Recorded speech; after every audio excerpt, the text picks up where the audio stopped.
روزی بین‌المللی عضوخواری در نزد قصر فرنگ شهر حصار با نمایش محصولات کشاورزی زیر عنوان غذای سالم جشن گرفته شد.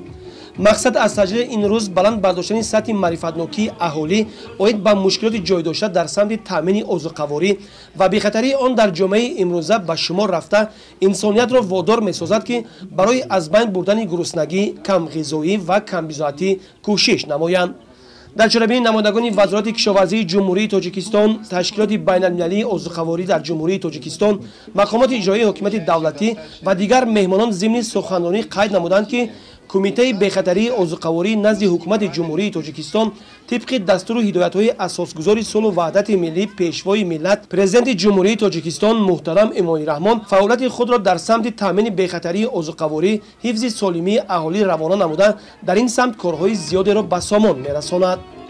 Сегодня отмечаем 74-летие этой организации. В этот год наше празднование посвящено правильному питанию. Что такое правильная диета, что такое рациональное питание и так далее.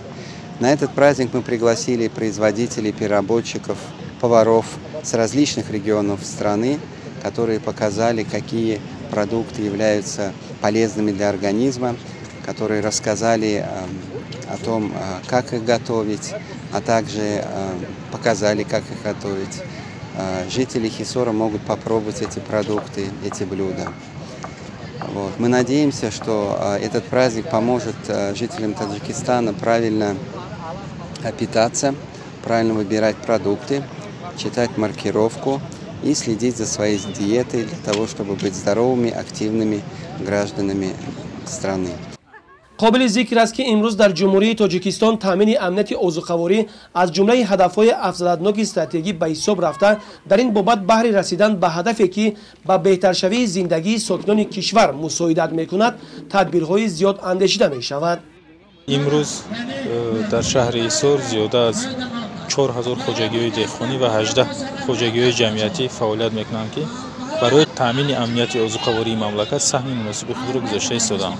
خوجگی‌های کشاورزی شهر حصار اساساً از قبیل زراعت‌های سبزیجاتی، پولزی و زراعت‌های غله‌دانه مخصوصاً باغ و تاک‌پروری رو مشغول کاری خود نمودند که امروز از زمین‌های کشاورزی شهر حصار با مانند میوه‌گی‌ها، انگور، سبزیجات و کارتوشکا استحصال می‌گردد. کشاورزان شهر حصار همیشه کوشش به خرج می‌دهند که در تامین امنیت عضوخواری مملکت سهم مناسب خود را گذارند.